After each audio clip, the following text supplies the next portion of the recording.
حضرت علی رضی اللہ تعالیٰ عنہ سے ایک روایت نقل فرمائی کہ حضرت علی فرماتے ہیں 15ویں شعبان کو میں نے دیکھا رسول اللہ صلی اللہ علیہ وسلم نے 14 رکعت نماز ادا فرمائی، 2 رکعت کر کے 14 رکعت نماز ہونے کے بعد آپ 14 مرتبہ نماز سے فارغ ہونے کے بعد 14 مرتبہ سورہ فاتحہ، 14 مرتبہ سورہ اخلاص قل اللہ احد، 14 مرتبہ سورہ فلق قل اعوذ برب الفلق، 14 مرتبہ سورہ ناس قل اعوذ برب الناس، اور 1 مرتبہ آیت الکرسی،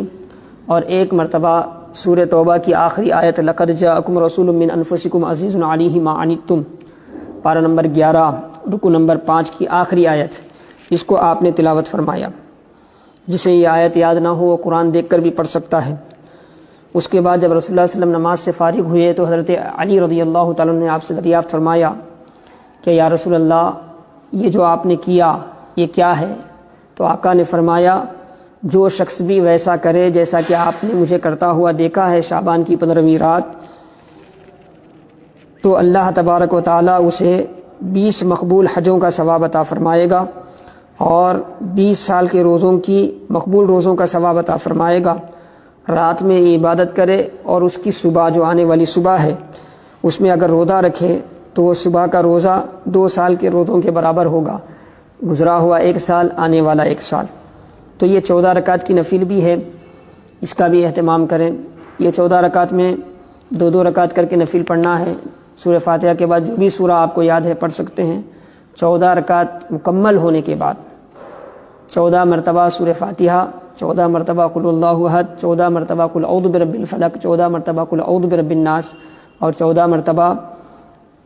قل اعوذ برب الناس، اور 1 مرتبہ آیت الکرسی، اور 1 مرتبہ لقد جاءکم پڑھ کے اللہ کی بارگاہ میں دعا کریں۔ بے شمار اس کی بھی فضیلت ہے۔ اور اس کے بعد اس رات کا خصوصی عمل جو امام ترمذی نے، امام ابن ماجہ نے، صاحب مسند احمد نے، مصنف ابن ابی شیبہ میں مصنف نے، امام بہقی نے شعب الایمان میں حضرت عائشہ صدیقہ رضی اللہ عنہا سے روایت کی ہے، قبروں کی زیارت کرنا۔ یہ رسول اللہ صلی اللہ علیہ وسلم کی سنت مبارکہ ہے۔ آقا علیہ السلام جنت البقیع کی زیارت کی، اہل قبور کے لیے دعا فرمائی۔ اسی طرح شعبان کی خصوصی اعمال میں سے ایک عمل 15ویں کا روزہ ہے، جیسا کہ حضرت مولا کائنات کی روایت میں ہے سمو نہارہا، آقا نے فرمایا اس کے دن کا روزہ رکھو۔ تو کل آج 15ویں شعبان ہے، آج رات میں عبادت کریں، کل کا روزہ ہے وہ روزہ رکھیں۔ اس طرح کثرت سے اہتمام کریں، اللہ پاک ہمیں برکتیں عطا فرمائے گا۔ اور شعبان المعظم کی 15ویں رات میں اور جو عبادتیں کرنی ہیں، نوافل پڑھنے ہیں،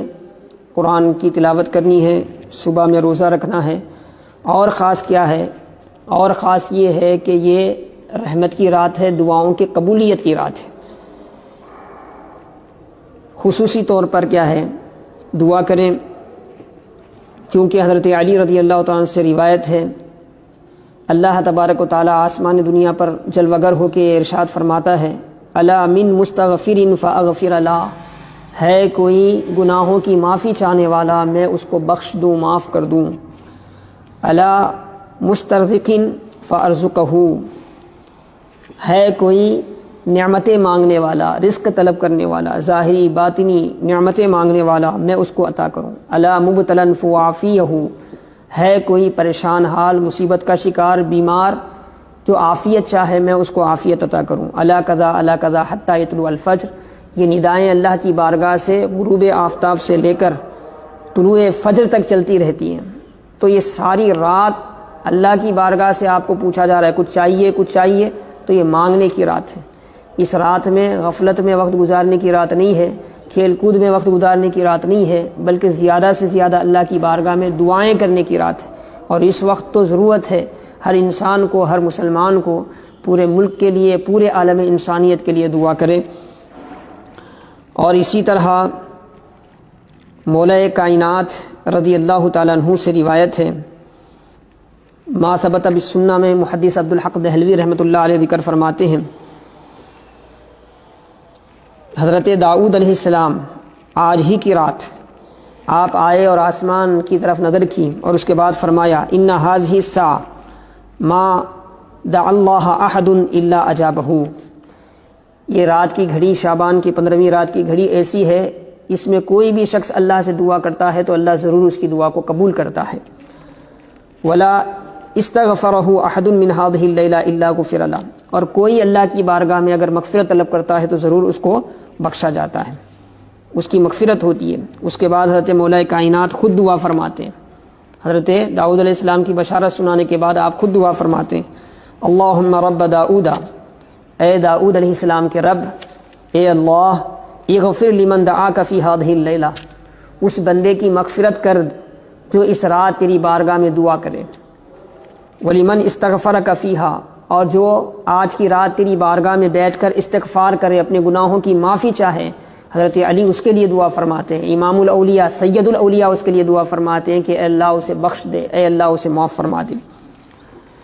اسی طرح سیدنا ابو امامہ باہلی رضی اللہ تعالیٰ عنہ سے مرفوعاً روایت ہے، جس کو امام جلال الدین سیوطی نے جامع الاحادیث میں ذکر فرمایا، اور اسی کے مثل سیدنا عبداللہ ابن عمر سے موقوفاً روایت ہے، جس کو مصنف عبد الرزاق شعب الایمان میں فضائل الاوقات میں امام بیہقی نے ذکر کیا، اور یہی قول امام شافعی کا بھی ہے۔ آقا علیہ السلام نے فرمایا خمس لیال لا ترد فیہن الدعاء، 5 راتیں ایسی ہیں جس میں دعائیں رد نہیں ہوتی، دعائیں مانگنے کا وقت ہے، دعاؤں کی قبولیت کا وقت ہے، دعائیں رد نہیں ہوتی۔ منہا لیلۃ النصف من شعبان، اس میں سے ایک آقا نے فرمایا شعبان کی 15ویں رات ہے، یہ دعائیں قبول کی جانے والی رات ہے، رد کی جانے والی رات نہیں ہے۔ اسی طرح حضرت سیدنا ابو ہریرہ رضی اللہ تعالیٰ عنہ سے روایت ہے، رسول اللہ صلی اللہ علیہ وسلم نے فرمایا، جس کو غوث اعظم جیلانی رضی اللہ تعالیٰ عنہ پیران پیر سید الاولیاء نے اپنی کتاب الغنیہ لطالب طریق الحق میں ذکر فرمایا کہ حضرت جبرائیل نے بتایا کہ یا رسول اللہ آج 300 رحمت کے دروازے، یعنی شب برات کی رات 300 رحمت کے دروازے کھولے جاتے ہیں۔ عثمان بن ابی العاص رضی اللہ تعالیٰ عنہ سے روایت ہے، جس کو امام بیہقی نے فضائل الاوقات میں ذکر کیا، رسول اللہ صلی اللہ علیہ وسلم نے فرمایا فلا يسأل احد شيئا الا اوتیہ، یہ رات کی فضیلت بیان کرتے ہوئے فرمایا کہ آج کی رات جو بھی چیز اللہ کی بارگاہ میں کوئی بندہ مانگتا ہے ضرور اسے دے دی جاتی ہے، ضرور اسے عطا ہوتی ہے۔ اور سیدنا حسن بصری رضی اللہ تعالیٰ عنہ سے مرسلاً یہ روایت ہے الاعمال الشجریہ میں، اور لطائف المعارف ونیت الطالبین وغیرہ میں حضرت عمر بن عبد العزیز سے یہ روایت ہے، 4 لیال، رسول اللہ صلی اللہ علیہ وسلم نے فرمایا 4 راتیں ایسی ہیں یفرغ اللہ تعالی الرحمت علی عبادہ افراغا، جس میں اللہ تعالیٰ اپنے بندوں پر بے شمار رحمتیں کرتا ہے، بے انتہا رحمتیں کرتا ہے۔ وہ 4 راتوں میں سے ایک رات شعبان کی 15ویں رات ہے، اسی لیے یہ رات خصوصی طور پر دعاؤں کی رات ہے۔ کثرت سے آپ اپنے لیے، اپنے گھر والوں کے لیے، اپنی نسل کے لیے، پورے عالم اسلام کے لیے، پوری انسانیت کے فلاح و بہبودی کے لیے آپ پوری رات جتنی عبادت کر سکتے ہیں کریں، کثرت سے کیا ہے ذکر و اذکار کریں، کثرت سے اللہ کی بارگاہ میں مانگیں۔ بالخصوص چند دعائیں بھی کتابوں میں آئی ہیں، جس میں سے ایک امام بیہقی نے شعب الایمان میں ذکر فرمایا کہ اللہ کے رسول صلی اللہ تعالی علیہ وسلم نے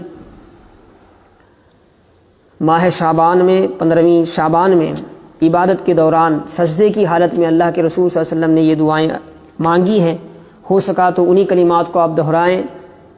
اللہ کی بارگاہ میں رسول اللہ صلی اللہ علیہ وسلم کے صدقے، آقا کی زبان سے نکلے ہوئے ان کلمات کے صدقے بڑی برکتیں میسر آئے گی۔ آپ نے سجدے میں کیا دعا کی تھی؟ اعوذ بعفوک من عقابک، اے اللہ میں تیری سزا سے، تیرے معافی کی پناہ میں آتا ہوں۔ واعوذ برضاک من سخطک، اے اللہ میں تیری ناراضگی سے، تیری رضامندی اور خوشنودی کی پناہ میں آتا ہوں۔ واعوذ بک منک جل وجہک، اے عظمت و شان والے میں تیرے جلال سے، تیرے جمال کی پناہ میں آتا ہوں۔ لا احصی ثناء علیک انت کما اثنیت علی نفسک، میں تیری ویسی تعریف نہیں کر سکتا جیسے تو نے اپنے آپ کی تعریف کی ہے۔ یہ دعا ہے، یہ کلمات ہیں، ان کلمات کے ذریعے بھی دعا کریں، اور رسول اللہ صلی اللہ علیہ وسلم پر کثرت سے درود شریف پڑھیں، جیسا کہ القول البدی میں امام سقاوی نے ذکر کیا۔ 5ویں خلیفہ راشد، نوجوانان جنت کے سردار سیدنا امام حسن علیہ السلام فاطمۃ الزہرا رضی اللہ تعالیٰ عنہ کے جگر گوشے مولا کائنات کے وارث رسول اللہ صلی اللہ علیہ وسلم کی آنکھوں کے ٹھنڈک حضرت امام حسن سے کسی نے پوچھا کہ آپ کا کیا طریقہ کار ہے شعبان کی 15ویں رات میں؟ تو آپ نے فرمایا میں رات کو 3 حصوں میں تقسیم کرتا ہوں، ایک حصہ رسول اللہ صلی اللہ علیہ وسلم پر درود پڑھنے میں لگا دیتا ہوں، اور ایک حصہ کثرت سے استغفار کرنے میں لگا دیتا ہوں، اور ایک حصہ کثرت سے نوافل پڑھنے میں لگا دیتا ہوں۔